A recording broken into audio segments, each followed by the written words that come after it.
don't change them. Let's go. Once upon a midnight jury, while I pondered, weak and weary, over many a quaint and curious volume of forgotten lore, while I nodded, nearly napping, suddenly there came a tapping, as one gently rapping at my chamber door. "'Tis some visitor," I muttered, "tapping at my chamber door. Only this and nothing more." The speaker is weak and weary, and is questioning whether he heard noises despite his exhausted state. The time is late at night, and a visitor is unlikely, which is why he is on edge about the occurrences that so far cannot be explained. Distinctly, I remember it was in the bleak December, and each separate dying ember wrought its ghost upon the floor. Eagerly I wished the morrow, vainly I had sought to borrow from my book secretes of sorrow for the lost Lenore, for the rare and radiant maiden whom the angels name Lenore, nameless here forevermore. The second stanza. He wants his books to give him a break from his sorrow because Lenore is now in heaven. He wants all the thoughts that are governing his life to give him and his spirit a break.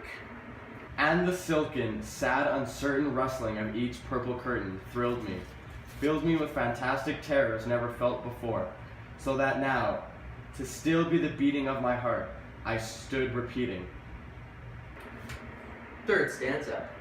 He is becoming afraid and paranoid about the rapping at his door, and the speaker becomes uneasy and tries to convince himself there's nothing at the door. Only his imagination. "'Tis some visitor entrance at my chamber door. Some late visitor entrance at my chamber door. 'Tis it is and nothing more." Stanza 4. He is disappointed when he finds out there is no one despite his attempts to talk to the ominous noise outside his door. The speaker's courage was worked up all for nothing, and he is still befuddled about all of this that is happening. Into that darkness peering, long I stood there, wondering, fearing, doubting, dreaming, dreams no mortal ever dared to dream before, but the silence was unbroken and the stillness gave no token. The only word there was spoken was the whispered word, "Lenore?" This I whispered, and echo murmured back the word, Lenore. merely this and nothing more. Spooky. This is a line break, it isn't quite a stanza. He is stumped by the fact that there is nothing at the door, so he tries to justify the noises by going to the window. Seventh stanza. Why'd you skip the The sixth rave- and fifth one? Back into the chamber turning, all my soul within me burning. Soon again I heard a tapping, somewhat louder than before. Surely that is something at my window lattice. Let me see then what thread it is, and this mystery explore. Let my heart be still a moment, and this mystery explore. 'Tis the window and nothing more. Fifth stanza. He thought. How do you pronounce that word? Thought. Oh. He thought, hoped, and feared that the noise outside his door was Lenore, but it was not. Tragic. He feared that if it was, he would not know how to react if she was in front of him. In here, I flung the shutter, when, with a many flirt and flutter, and there stepped a stately raven of the saintly days of yore. Not the least obscene made he, not a minute stopped or stayed he, but with the mien of lord or lady, perched above my chamber door, perched upon a bust of Pallas just above my chamber door, perched and sat, and nothing more. The sixth stanza. He is distraught and no longer distracted by his books, which used to take his mind off Lenore. He is consumed by his thoughts of Lenore. The speaker is trying to convince himself that he is being silly. Honey bird beguiling my sad fancy into smiling, by the grave and stern decorum of the countenance it wore. Through thy crest be shorn and shaven thou, I said, art Sir None, ghastly, grim, and ancient raven wandering from the nightly shore. Tell me what thy lordly name is on night's Plutonian shore. Quoth the raven, Nevermore. Line break. Seventh stanza. The raven is stately and old and has no intention of showing respect. Mhm. It perches on the top of the bust, the goddess of wisdom and clarity. Oh yeah. Which implies that the raven is above worldly wisdom and clarity. much I marveled this ungainly fowl to hear discourse so plainly, though its answer little meaning, little reverency bore. For we cannot help agreeing that no living human ever yet was blessed with seeing bird above his chamber door, bird or beast upon the sculpted bust above his chamber door, with such as name. Nevermore. And intriguing, and the speaker's sadness, and turns the speaker's sadness into a smile because of the way the raven presents itself. Okay, well you The fixed speaker it, so now I refers know. to the god of the underworld as the name of the raven, which illustrates that the raven is from an otherworldly place and that Lenore must be in that place. But the raven sitting lonely on the placid bust spoke only that one word, as if his soul in that one word he did outpour. Nothing further than he uttered, not a feather than he fluttered, till I scarcely more than muttered. Other friends have flown before. On the morrow he will leave me, as my hopes have flown before. Then the bird said, Nevermore. Oh, I see. Stanza 9. The speaker is marveled at the raven's presence and how plain it is. He is slowly understanding what the bird's answers mean, but doesn't have a complete grasp of the entirety of the subject. The raven sitting upon his chamber door gives him a blessed feeling because of how astounding this event is. startled at the stillness broken by the reply so aptly spoken. Doubtless, Said I, what it utters is only stock and sword, caught from an unhappy master with unmerciful disaster.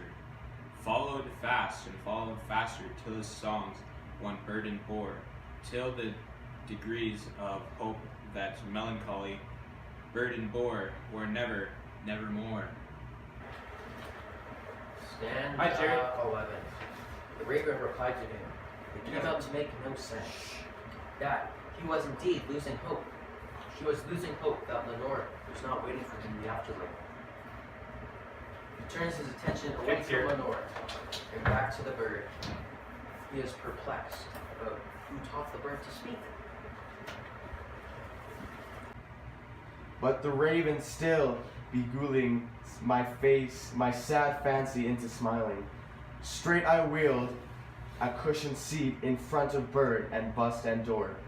Then upon the velvet sinking, I betook myself to linking. Fancy unto fancy, thinking what this ominous bird of yore, what this grim, ungainly, ghastly, gaunt, and ominous bird of yore meant in croaking. Nevermore. In this stanza, the speaker wants us to gain more understanding of the bird.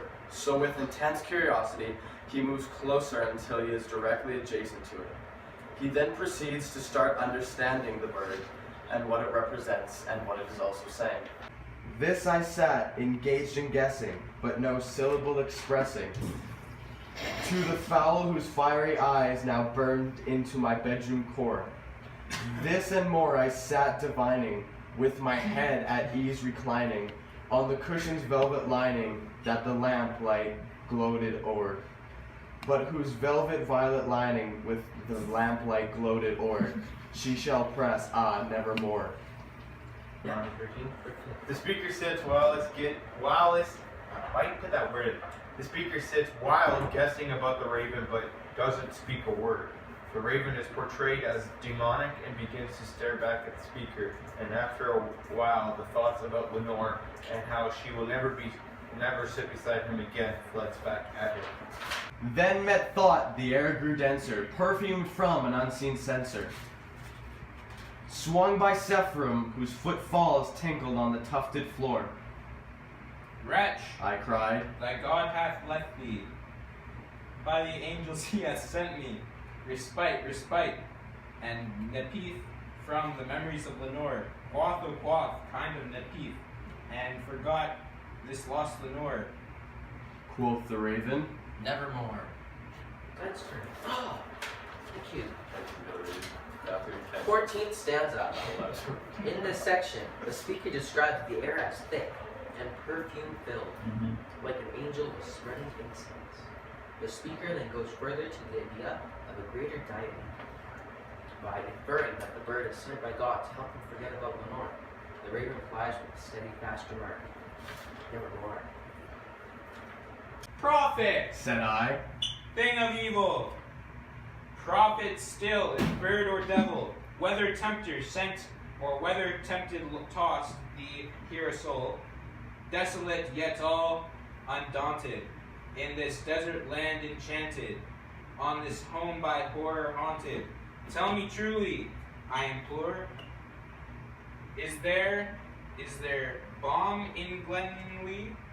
Tell me, I implore, quoth the raven. Nevermore! This stanza is almost a foil of the last one, because the speaker is now convinced that the raven was sent by the devil. He then gets hopeful when he talks about balm in Gilead, which refers to if sinners can or cannot be healed.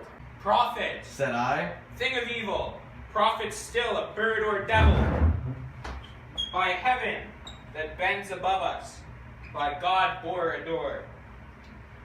Tell his soul, with sorrow laden, within the distant Aden, it shall clasp a sainted maiden, whom the angels named Lenore. Clasp a rare and radiant maiden, whom the angels named Lenore. Quoth the raven. Nevermore. 16th, the speaker is deflated and sorrowful. He asks if he will ever see Lenore again. Then he expresses frustration and upset about the raven's answer. Sign of parting, bird or free. I shrieked up, starting. Get thee back into Tempest and night's Plutonian shores. Leave no black plume as a token of lie hath soul have spoken. Take thy beak from my heart, and thy form from my door. Quoth the raven. Nevermore. And the raven, never fitting, still is sitting, on the pallid bust of Pallas just above my chamber door. And his eyes have all the seeming of a demon's that is dreaming. And the lamplight o'er him streaming throws his shadow on the floor. And my soul out from that shadow that lies floating on the floor shall be lifted nevermore. This 17th and 18th stanza. The second and last stanza is full of imagery, which begins with the pallid or the faded bust of Pallas, which is the bust of wisdom, which also can be symbolic in the sense that he has lost his wisdom, and his mind is fading. It ends with the speaker laying on the shadow of the raven, who's illuminated by the lamp. Illuminated angels. Represents that the speaker will forever be in the shadow and has no hope.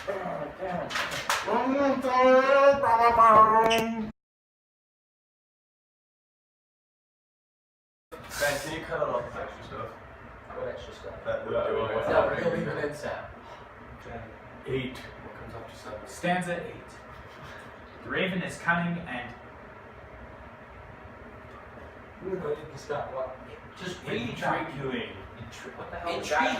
Intriguing. okay. 8th stanza. The raven is cunning and intriguing, and the speaker's sadness into a smile. This makes no damn sense. Okay, Matthew's not reading anymore. Okay, screw this, Riley. Actually, F off, Matthew. Okay, I'm not buttoning my shirt for this one. and I'm sorry, I don't read that much. The raven is cunning and. What are all these big words? Speaker's sadness. Start again. To a You smile. have to start again. That makes no sense. What? Ah, Makes no sense. and an extra chromosome, Matthew is no longer reading. Okay. The raven is cunning. It's the future I can see. That's alright. So mysterious to me. That's alright. It's the future I can see. That's alright. It's so mysterious to me. Yeah. Yep, that's me.